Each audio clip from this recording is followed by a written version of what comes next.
G fair and square once again آج Zaman park سے گزرنا ہوا۔ جب سین تھا پورا میڈیا وہاں پہ تن من دھن کے ساتھ پباں پار کھڑا تھا، پریشانی میں اضافہ ہوا۔ سوچ حیرت زدہ تھا کہ ایسی کیا چیز اندر سے نکلنی ہے جو زمان پارک سوائے عمران خان کے، جس کے لیے یہ ہر وقت میڈیا اتنا بےتاب رہتا ہے، موافق میڈیا، ناموافق میڈیا اور مخالف میڈیا، حق میں میڈیا، سب کے سب وہاں ہماتن گوش بباں پہاڑ کھڑے اور کس انتظار میں ہے، کو خبر ملے یا نہ ملے عمران خان کا چہرہ دیکھنا ہے۔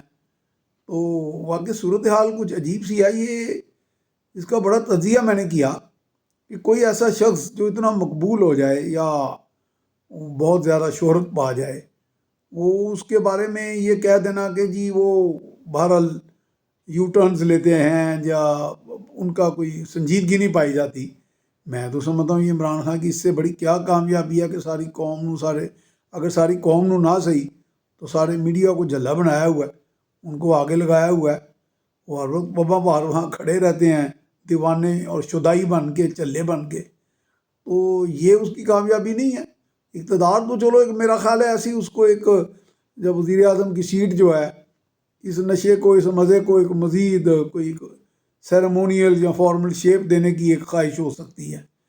تو یہ ساری صورتحال میرا خیال ہے کہ ہم لوگ پتہ نہیں کب یہ چیزیں سمجھیں گے کہ جو اقتدار میں آنے والے لوگ ہوتے ہیں، صاحب ارباب ہوتے ہیں، یا بہت زیادہ مقبولیت کی حدوں کو جو چھو جاتے ہیں بوجہ یا کسی بھی وجہ سے، وہ عزت و توقیر ان کا مسئلہ نہیں ہوتا۔ یہ بات ہم پتہ نہیں کب سمجھیں گے۔ ہم کہتے ہیں جی وہ یہ نہیں سمجھ رہے، ان کو شرمندگی نہیں ہوتی، فلاں نہیں ہوتا۔ باقی لیڈرز کے بارے میں بھی میں کہتا ہوں، تو میں انہیں کہتا ہوں کہ یہ جیسے ذوالفقار علی بھٹو کہتے تھے طاقت کا سرچشمہ عوام ہے، تو میرا خیال ہے کہ میں تو ویسے کہتا ہوں طاقت کا سرچشمہ خواص ہیں، اور یہ میں بارہا کہتا ہوں اور یہ حقیقت بھی ہے، ہونے نہیں چاہیے لیکن ہیں۔ تو اسی طرح یہ ہے کہ طاقتور ہوا، مقبول ہوا، شہرت یافتہ ہوا، کرشمہ ساز ہوا، گلیمرس ہوا، پلے بوائے ہوا، گلیمر بوائے ہوا، لیجنڈ کیا، اس کے بارے میں بھی بڑا ہمارے ہاں چونکہ گلیمر میں ہم نکو نک آئے ہوئے ہمارا ملک، ہم روٹی چھوڑ سکتے ہیں، گلیمر نہیں چھوڑ سکتے۔ یہ ویسے ہی ہے جیسے کسی نے کہا جی سگریٹ نوشی چھوڑ سکتا ہوں، نوشی نہیں کیونکہ وہ تمہاری بھابھی ہے۔ تو گلیمر تو ہماری سب کچھ ہی ہے میرا خیال ہے۔ تو یہی حساب تقریباً ارباب اقتدار کا ہے۔ لوگ بڑے آرام سے کہتے ہیں دیکھو جی وہ اتنا طاقتور بندہ، اتنا بڑا عہدیدار، دنیا اس کے نام سے کانپتی تھی، اب تو ٹکا ٹوکری ہو گیا۔ بھئی کیسے ٹکا ٹوکری ہو گیا؟ کچھ بھی نہیں۔ یہ تو ان کے یہ جو ان کا فن ہے، ان کا یہ جو گلیمر ہے، ان کا یہ جو روب ہے، یا اس کا تو سرچشمہ طاقت ہے یا یہ مقبولیت ہے۔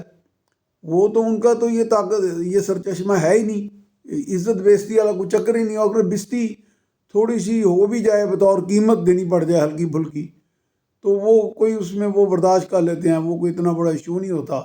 اس لیے ہمیں یہ سمجھنا پڑے گا کہ یہ دنیا ہی انوکھی ہے، اور اس کا مقبولیت کا اور طاقت کا نشہ ہی اور ہے۔ شاعر نے کیا خوب کہا ہے کہ چھوٹتی نہیں ہے ظالم منہ کو لگی ہوئی۔ تو اس کو تھوڑا مینڈ کر لیں کہ چھوٹتی نہیں ہے طاقت اور مقبولیت منہ کو لگی ہوئی۔